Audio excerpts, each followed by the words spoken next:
Welcome friends, अभ्यास online class की इस नए वीडियो में मैं कृष्ण आप सभी का स्वागत करता हूं। दोस्तों, आज के इस नए वीडियो सेशन में आपके लिए बहुत ही महत्वपूर्ण टॉपिक लेकर के आया हूं, जो कि हिंदी का क्लास 1 है, जिसमें वर्ण और ध्वनि से रिलेटेड दोस्तों आपके एक दो प्रश्न आपको पूछा जाएगा।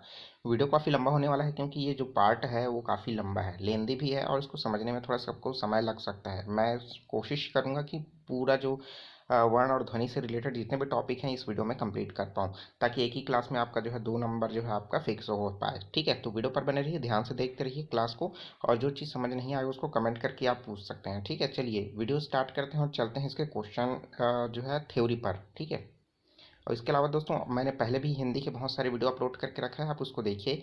हिंदी व्याकरण के नाम से प्लेलिस्ट बना हुआ है, वहाँ से भी आप देख सकते हैं। ठीक है, तो चलिए धीरे करके इनके सारे टॉपिक को मैं क्लियर करते जाऊँगा। क्लास 1, क्लास 2, क्लास 3 जितने दिन बचे हुए हैं उसमें मैं पूरा कराने की कोशिश करूँगा। ठीक है, चलिए।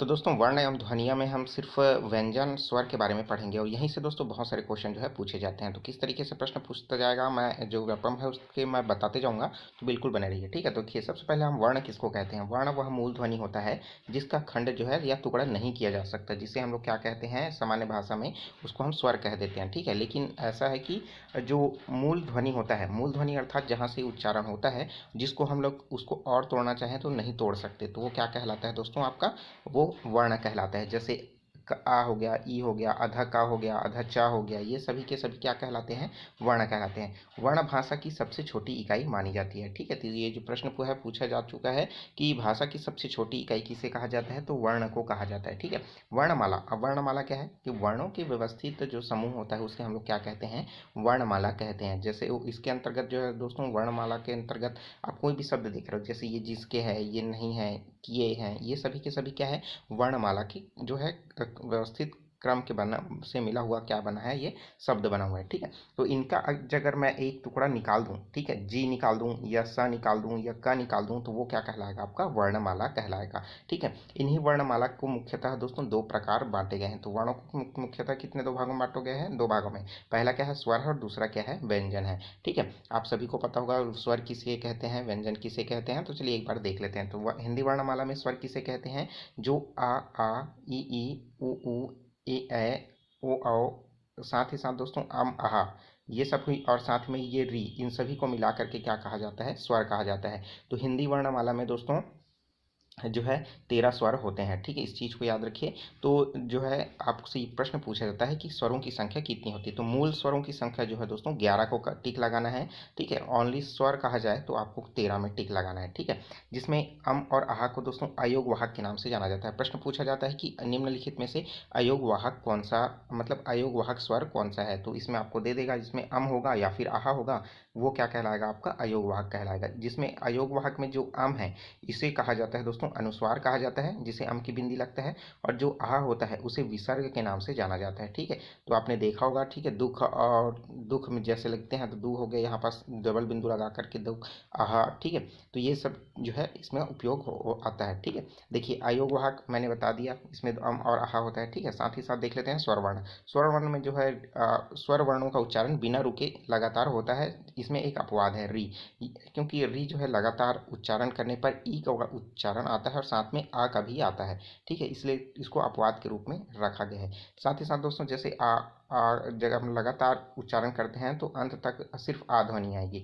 अगर ई का उच्चारण लगातार करते हैं तो अंत तक ई की ध्वनि आती है। तो ये सब क्या कहलाता है, आपका स्वर कहलाता है। लेकिन स्वरों को भी अलग अलग वर्गों में बांटा गया है। तो किस तरीके से इसको अलग अलग वर्गों में बांटा गया है उसको देख लेते हैं। पहला तो है उच्चारण के आधार पर। तो हमारा जो उच्चारण होता है ना, उसके आधार पर बताया गया है। जैसे स्वरों के उच्चारण के आधार पर कंठ एवं तालु का प्रयोग होता है, जिसमें आपका जीभ, होंठ, दंत आदि का नहीं होता है। इस तरह उच्चारण के आधार पर इसे दो भागों में रखा गया है। ठीक है, कौन कौन से आधार पर, कंठ के आधार पर और तालु के आधार पर। तो यहाँ पास दोस्तों इसको कितने प्रकार होते हैं, स्वर के दो प्रकार होते हैं। जिस पहला है मूल स्वर या ह्रस्व स्वर, जिसे लघु स्वर भी कहते हैं। साथ ही साथ दूसरा होता है दीर्घ स्वर, जिसे बड़ा स्वर कहते हैं। अब मूल स्वर में क्या आ जाएगा, आपका जितने भी छोटे छोटे हैं वो सभी मूल स्वर आएंगे। प्रश्न पूछा जा चुका है व्यापक में मूल स्वर की संख्या कितनी है, तो 4 होती है। और निम्नलिखित में से मूल स्वर कौन सा है, तो जिसमें ऑप्शन में आ, ई, उ और री है, वही आपका मूल स्वर कहलाता है। जिसमें दूसरा प्रश्न बनता है कि दीर्घ स्वर किसे कहते हैं। तो दीर्घ स्वर में क्या होता है, बड़े आ, बड़े ई, बड़े उ और छोटा ए बड़ा ए, छोटा औ या और बड़ा औ, ये सभी के सभी क्या कहलाते हैं दोस्तों, आपका दीर्घ स्वर के अंतर्गत आता है। एक चीज़ ध्यान रखिए, आपको ऐसा लगेगा कि जो छोटा ए है और छोटा ओ है ये भी आपको लघु स्वर में होना चाहिए, ऐसा तो ऐसा कुछ भी नहीं है, ठीक है। ए औ जो है संयुक्त एवं साध्य स्वर कहलाते हैं, क्योंकि ये जो है इन्हीं से ही मिल करके बना है, ठीक है। अगर मैं बात करूँ छोटे, मतलब जो यहाँ पास जो मैंने बताया है ना दीर्घ स्वर, ये ए जो है दीर्घ स्वर में क्यों आता है, क्योंकि यहाँ पास आ और ई ये दोनों मिलकर के क्या बना है दोस्तों, ए बना है, इसलिए जो है मूलतः ए नहीं है।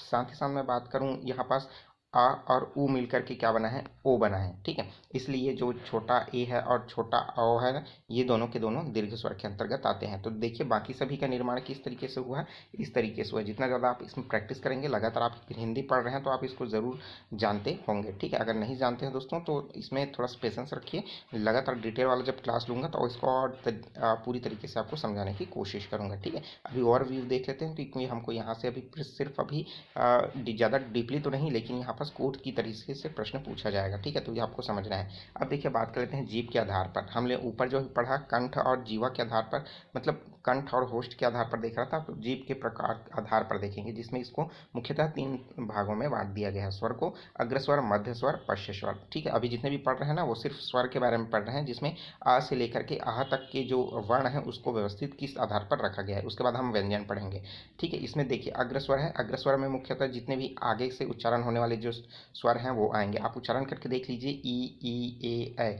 ये सभी के सभी किस में आ रहे हैं, अग्रस्वर में आते हैं, मतलब जीवा के आगे वाला हिस्सा जो है इसमें उपयोग आ रहा है। मध्य स्वर में आपका सिर्फ आ आता है, ये प्रश्न पूछा जा चुका है कई बार। निम्नलिखित में से मध्य स्वर कौन सा है, तो आ है, ठीक है। छोटा आ जो है मध्य स्वर के अंतर्गत आता है। पश्य स्वर में पूछा जाएगा तो आपका बड़ा आएगा, ऊ आएगा, बड़ा ऊ आएगा, छोटा औ आएगा और बड़ा औ आएगा, ठीक है। तो इस चीज़ को आप ध्यान रखिए जीवा के पश्य भाग से। अब बात करते हैं मुख द्वार के खुलने के आधार पर, आपका मुंह कितना खुल रहा है उसके आधार पर जो है स्वरों को भी बांटा गया है। इसको कितने भागों में बांटा गया है, 4 भागों में बांटा गया है। क्या क्या है, विविक्त है, अर्धविविक्त है, अर्ध संवृत्त है और संवृत्त है, ठीक है। तो विविक्त मतलब क्या होता है, जिसमें मुख द्वार जो है पूरा खुल जाए, ठीक है, एवं जीवन नीचे जाता हो, तो क्या कहलाएगा, आपका आ जो है उसकी श्रेणी में आता है। आ करके चिल्लाओगे तो जीभ भी नीचे आ जाएगा और मुख जो है पूरी तरीके से खुल जाएगा। दूसरा है इसमें अर्धविविक्त, जिसमें स्वर एवं उच्चारणों का मुख्य द्वार जो है आधा खुले व जीवा की स्थिति बीच में हो, तो ये क्या हो जाएगा, आपका आ ए ओ हो जाएगा, ठीक है।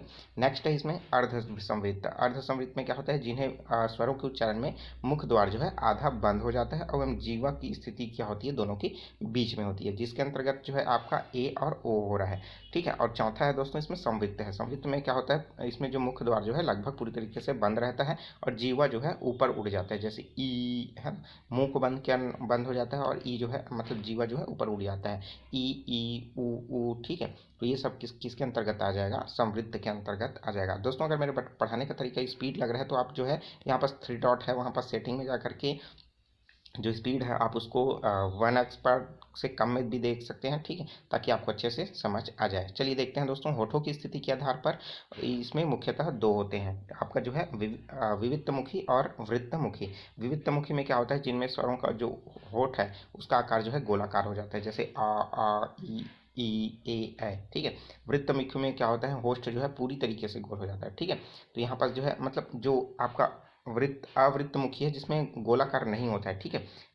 इसमें और वृत्तमुखी में आपका पूरी तरीके से गोलाकार हो जाता है, इस चीज़ को ध्यान रखिए आप। या फिर ऐसे याद रख सकते हैं, वृत्तमुखी में सिर्फ आपका मुंह वृत्त बन जाता है और अवृत्तमुखी में आपका मुंह जो है वृत्त नहीं बनता, ठीक है। जैसे आप उच्चारण करके देख लीजिए, वृत्तमुखी में ऊ ओ आओ, ठीक है। अब देखिए नेक्स्ट है वायु के नाक व मुंह से निकलने के आधार पर, ठीक है। जो आपका जो हवा है वो नाक और मुंह से निकलता है, उस समय उच्चारण जो होता है वो किस आधार पर होता है, तो एक में है दोस्तों आपका अनुनासिक है और दूसरा जो है निरनुनासिक, मतलब निरनुनासिक मतलब मौखिक, ठीक है, जिसमें आ ई ऊ री ए ओ बस आता है, ठीक है। और जो अम होता है वो किस में आ जाता है, आपका अनुनासिक में आ जाता है। इस चीज़ को आपको क्या है ध्यान रखना है, लेकिन यहाँ से तो क्वेश्चन अभी तक आया नहीं है, तो इस चीज़ को आप ध्यान ना रखो तो भी चलेगा, ठीक है। चलिए अब बात कर लेते हैं, अनुस्वार के बाद आता है दोस्तों आपका ये अनुनासिक के बाद जो आता है आपका अनुस्वार। अनुस्वार जो होता है अम होता है, ठीक है। अम मतलब क्या होता है, जो अम की बिंदी लगी होती है उसे कहा जाता है, ठीक है। ये जो है संभव के स्थान पर संभव, ये जो है संभव लगा देते हैं। उसी तरीके से चौथा है विसर्ग। विसर्ग जैसे हो गया प्रातः, अतः, और स्वतः, दुख, तो ये सब किसके अंतर्गत आते हैं? विसर्ग के अंतर्गत आते हैं। ठीक है, नेक्स्ट है दोस्तों व्यंजन। अब व्यंजन किसे कहते हैं? ऐसा वर्ण जिसका उच्चारण स्वर की सहायता से हो, व्यंजन कहलाते हैं। ठीक है, तो बिना व्यंजन स्वर की सहायता से आप उसको उच्चारण नहीं कर सकते हैं। प्रत्येक व्यंजन के उच्चारण में अ स्वर की ध्वनि छिपी होती है। आ के बिना किसी का व्यंजन उच्चारण संभव नहीं होता है। तो इस आधार पर क्या क्या करना है? जैसे क है तो का क्या बन जाएगा? का धन आ। ख है तो ख धन आ हो जाएगा। ठीक है, मतलब जो हलंत के रूप में नीचे लिखा है इसका मतलब क्या होता है? तो बहुत सारों को नहीं पता। तो ये आधा का होता है। ठीक है, जैसे मैंने ख लिख दिया और नीचे में हलंत लगा दिया, इसका मतलब क्या है? आधा ख है। मैंने लिख दिया माँ, लिख दिया मतलब ये पूरा माँ है। माँ के साथ क्या है? आ भी शामिल है। अगर मैं इस का को लिखता हूँ, ये का बनाना है मुझे, तो इसके लिए मुझे क्या करना पड़ेगा? आधा का लेना है और साथ में मुझे आ लेना पड़ेगा, तभी ये क्या बनेगा? का बनेगा। ठीक है, नहीं तो ये सिर्फ हलंत वाला आधा का कहलाता है। ठीक है, अब प्रश्न कैसे पूछेगा? हिंदी में मूल व्यंजनों की संख्या कितनी है? प्रश्न में पूछता है हिंदी में मूल व्यंजनों की संख्या कितनी है? 33 है। ठीक है, किंतु द्विगुण व्यंजन आपका ढ़ और ढ़, इन दोनों को जोड़ने पर इसकी संख्या कितनी हो जाती है? 35 हो जाती है। ठीक है, तो मूल स्वर मूल व्यंजन कितने हैं? 33 है। और मूल स्वर कितने हैं? मैंने थोड़ी देर पहले स्टार्टिंग बताया है, तो आप अगर कॉन्सेंट्रेट होकर के वीडियो देख रहे हैं, याद करते करते चल रहे हैं, तो बिल्कुल आपको पता होगा। ठीक है, कि मूल स्वर कितने हैं? कमेंट करके बताइए कि मूल स्वर कितने हैं। जल्दी फटाक से कमेंट कीजिए, फिर आगे बढ़ते हैं। ठीक है, चलिए अब देखते हैं व्यंजनों का वर्गीकरण। व्यंजनों का वर्गीकरण देखिए, इसमें पहला तो है स्पर्श के आधार पर, जो कहाँ कहाँ पास स्पर्श हो रहा है हमारे पूरे मुंह में। तो यहाँ पर देखिए व्यंजनों का उच्चारण करते समय हमारा वायु जो है फेफड़े से जब निकलती है, तो पहला तो कंठ पर टकराता है, तब कौन सी ध्वनि निकलेगी? तालु पर टकराता है तो कौन सी ध्वनि निकलेगी? मूर्धा से टकराता है तो, दंत से टकराता है तो, और होंठ से स्पर्श करता है तो कौन सी जो है व्यंजन निकलता है? तो कौन सा व्यंजन निकलता है, उस आधार पर इसको बांटा गया है। तो मुख्यतः जो है दोस्तों 25 जो है संख्या इसकी रखी गई है, जिसे अलग अलग 5 वर्गों में बांटा गया है। ठीक है, तो यहाँ पर जो है देखिए, जो स्टार्टिंग का जो वर्ण है उसे ही हम क्या कहते हैं? उस वर्ग का नाम दे दिया है। ठीक है, जैसे का है तो का ख ग घ अंगा, तो ये कौन सा वर्ग कहलाएगा? आपका का वर्ग कहलाएगा। जो च छ ज झ ञ, तो ये क्या हो जाएगा? च वर्ग कहलाएगा। ट ठ ड ढ ण, तो ये कौन सा वर्ग कहलाएगा? ट वर्ग कहलाएगा। त थ द ध न, तो ये जो त वर्ग कहलाएगा। और प फ ब भ म, तो ये कौन सा वर्ग कहलाएगा? प वर्ग कहलाएगा। इस तरीके से अगर हम लोग देखते हैं तो देखिए सबको अलग अलग वर्गों में बांट दिया गया। कितने वर्ग हैं? 5 वर्ग हो गए। कुल जो है वर्णों की संख्या कितनी है? व्यंजनों की संख्या कितनी है? इसमें 25 है। ठीक है जी, देखिए क से क्या होता है? कंठ, तो मतलब जो क ख ग घ अंगा, तो ये क्या कहलाएगा? कंठ कहलाएगा। मतलब इसके उच्चारण में हमें किसका उपयोग होता है? कंठ का उपयोग होता है। च वर्ण बोल दिया मतलब कि जिसमें तालव्य, तालव्य मतलब क्या होता है? जीभ, जीभ का जिसमें होता है उच्चारण, तो जीभ में क्या हो जाएगा? ज शब्द आ रहा है मतलब जीभ हो जाएगा। ठीक है, ऐसा आप याद रख सकते हैं। तो च छ ज झ ञ। ठीक है, उसी तरीके से मूर्धन्य, मूर्धन्य मतलब क्या होता है? जीभ का मुड़ जाना। और मुड़ा हुआ किस में दिख रहा है? देखिए ट में दिख रहा है, तो ट वर्ग क्या हो जाएगा? ट ठ ड ढ न। ठीक है, तो ये क्या हो जाएगा? आपका मूर्धन्य हो जाएगा। और उसके बाद है दंत, इसमें क्या आ रहा है? तार है, इसमें भी दंत में तार है, तो इस चीज़ को आप याद रखिए। ठीक है, और द इसमें भी आ रहा है और त भी इसमें आ रहा है। ठीक है, इस तरीके से दंत मतलब बोल दिया, मतलब द भी आ रहा है और त भी इसी में ही वर्ग में आ रहा है, तो आप इसमें कंफ्यूज मत होइए। त वर्ग में मतलब क्या हो जाएगा? आपका दंतव्य कहलाएगा। ठीक है, होष्ट, होष्ट मतलब क्या होता है? जिसमें होठ का प्रयोग होता है, तो वो क्या कहलाएगा? होष्ट कहलाएगा। तो ये कौन सा वर्ग है? आपका प वर्ग, प फ ब भ म। ठीक है, इसमें 25 वर्ग है, 25 जो है वर्ण है, 5 वर्गों में ये इसको रखा गया है। ठीक है, एक बार अच्छे से देख लीजिए। कंठ, तालव्य, मूर्धन्य और दंतव्य और होष्ट। चाहे तो आप इसका स्क्रीनशॉट लीजिए, ताकि जब भी आप गैलरी खोलेंगे तो आपका कहीं नज़र इसमें पड़ेगी, तो आपका एक बार फिर से रिवाइजन मतलब रिवीजन हो जाएगा। ठीक है, रिवाइज करने के लिए अलग से खोलने की ज़रूरत नहीं है। जब भी आप गैलरी खोलते हो या फिर वीडियो देखते रहते हो, तो कहीं ना कहीं स्क्रीन शॉट वाला जो पोस्ट है वो कहीं ना कहीं आप रखे रहते हो, तो आपको देखने को मिल जाता है, रिवीजन हो जाता है। ठीक है, जब भी पढ़ते हो तो स्क्रीनशॉट जो लगता है आपको उसको ले लिया कीजिए। ठीक है, देखिए नेक्स्ट है अंतःस्थ व्यंजन। इसमें व्यंजनों का उच्चारण जो है जीभ, तालु, दंत और होष्ठों के आधार पर सटने से होता है, किंतु कभी भी पूर्ण स्पर्श नहीं हो पाता। ठीक है, इसे क्या कहा जाता है? अंतःस्थ व्यंजन कहा जाता है। प्रश्न इंपॉर्टेंट है, कई बार पूछा जा चुका है। निम्नलिखित में से अंतःस्थ व्यंजन कौन सा है? य र ल व। ठीक है, तो य र ल व इसमें से एक जो रहेगा, और इनमें से बाकी जो है दूसरा वाला दिए दिए रहेगा, वर्ग वाला ऊपर का। उनमें से जो है आपको याद रखना है, य र ल व जो है आपका अंतःस्थ व्यंजन है। ठीक है, प्रश्न पूछा जाता है कि य का जो है उच्चारण स्थान क्या है? तो तालव्य है। चीज़ को भी आप ध्यान रखिए। प्रश्न पूछा जा चुका है कि र का जो है उच्चारण स्थान क्या है, तो मूर्धन्य है। ल का उच्चारण स्थान क्या है, दंत है। और व का उच्चारण क्या है, दंत होष्ठ है। दंत होष्ठ मतलब दंत और होष्ठ दोनों मिल करके व का उच्चारण होता है। अब देखिए ऊष्मा और संघर्षी। ऊष्मा मतलब क्या होता है, घर्षण से उत्पन्न होने वाले व्यंजन। ठीक है, तो ये क्या हो जाएगा, ऊष्मा व्यंजन कितने होते हैं, 4 होते हैं। जैसे उच्चारण करके देखिए, श, श, स और ह। ठीक है, तो यहाँ पर जो षटकार का स है उसको तालव्य, और षटकोण का श है उसको मूर्धन्य, और दंतव के तहत जो उच्चारण होता है उसको सरोता का श कहा जाता है। तो उसी तरीके से कंठव्य से क्या होता है, आपका ह का उच्चारण होता है।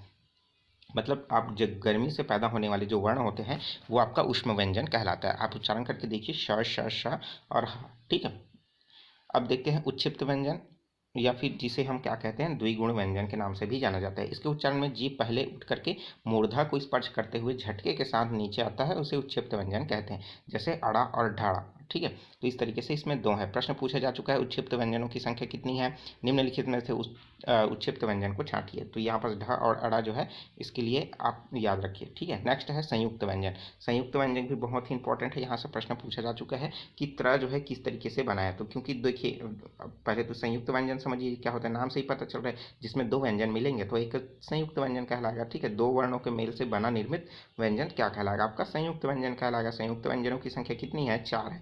तो जैसे छतरी का छ है वो आधा का और षटकोण के श से मिलकर के बना हुआ है। ठीक है, त्रा किससे बन करके बना है, ता और र से मिलकर के बना है। ठीक है, मतलब आधा ता और र से मिलकर के बना है। ज्ञ किससे बना है, अधज्जा और इया से मिलकर के बना है। श्र किससे बना है, अधश्या और रा से मिलकर के बना हुआ है। तो ये था दोस्तों जानकारी आपके लिए, तो आपको समझ आ चुका होगा अच्छे से। वीडियो अच्छा लग रहा है तो वीडियो को जरूर लाइक कर दीजिए।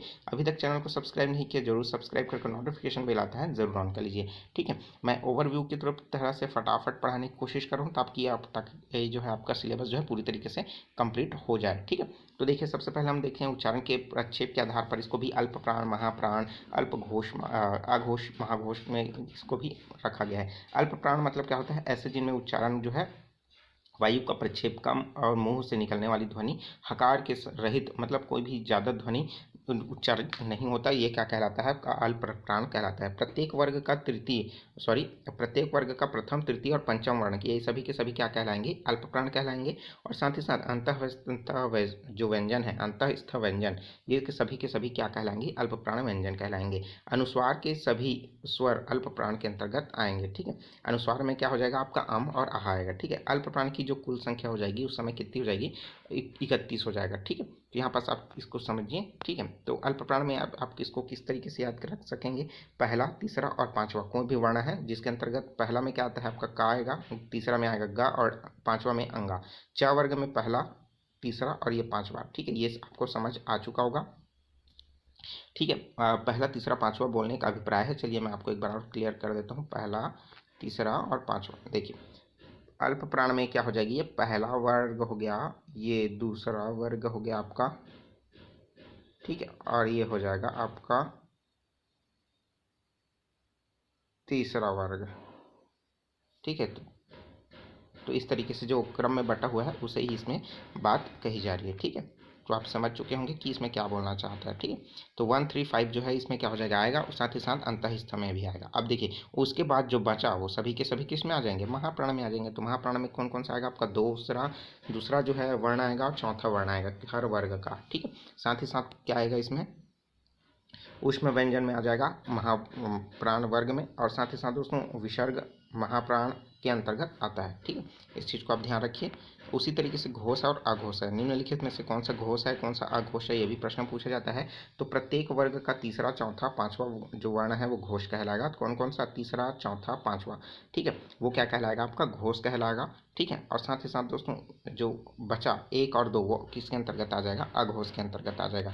हिंदी वर्णमाला में सभी स्वर जो है किसके अंतर्गत आता है, घोष के अंतर्गत आता है। ठीक है, अंतःस्थ मतलब प्रश्न पूछा जाएगा कि हिंदी वर्णमाला में स्वरों जो है किसके अंतर्गत आता है, घोष के अंतर्गत आता है। ठीक है, आप इस चीज़ को याद रखिए, प्रश्न कहीं से भी घुमाए आपको बनना चाहिए। ठीक है, देखिए यहाँ पास स्पर्श व्यंजन जो वर्ग में हमने पढ़ा है, ठीक है। क ख ग घ अंगा च छ ज झ ञ त ठ ड ढ ण त थ द ध न प फ ब म म, ये सभी के सभी क्या कहलाते हैं, आपका स्पर्श व्यंजन कहलाते हैं, ठीक है। अब इसको समझिए, संघर्षी व्यंजन किसको कहते हैं, संघर्षी व्यंजन व स श ह को कहा जाता है। अब इसको ऐसा क्यों कहा जाता है कि इन व्यंजनों में उच्चारण में दो अंग एक दूसरे के क्या होते हैं, निकट आ जाते हैं और बीच में निकलने वाली वायु के बीच घर्षण हो जाता है, ठीक है। इसे संघर्षी भी कहा जाता है, श श, ठीक है। और उसी तरीके से स्पर्श संघर्षी में आपको छूते हुए, ठीक है, जैसे च छ ज झ, ठीक है। तो यहाँ पर आप देख सकते हैं बहुत ही इंपॉर्टेंट है, यहाँ पर बहुत सारे प्रश्न जो है बनते हैं, लेकिन इधर का उत्तर इंपॉर्टेंट तो नहीं है, लेकिन जितना था मैंने आपको बता दिया, ठीक है। यहाँ पर तो इंपॉर्टेंट तो है लेकिन उतना नहीं है।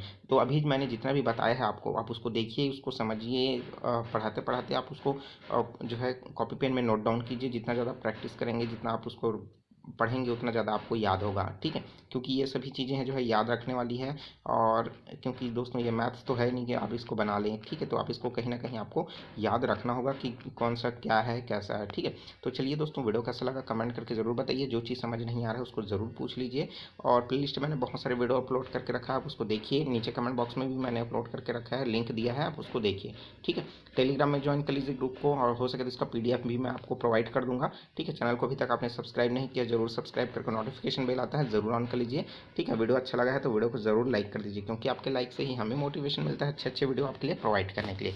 चलिए मिलते हैं, टेक ऑल द बेस्ट, जय हिंद।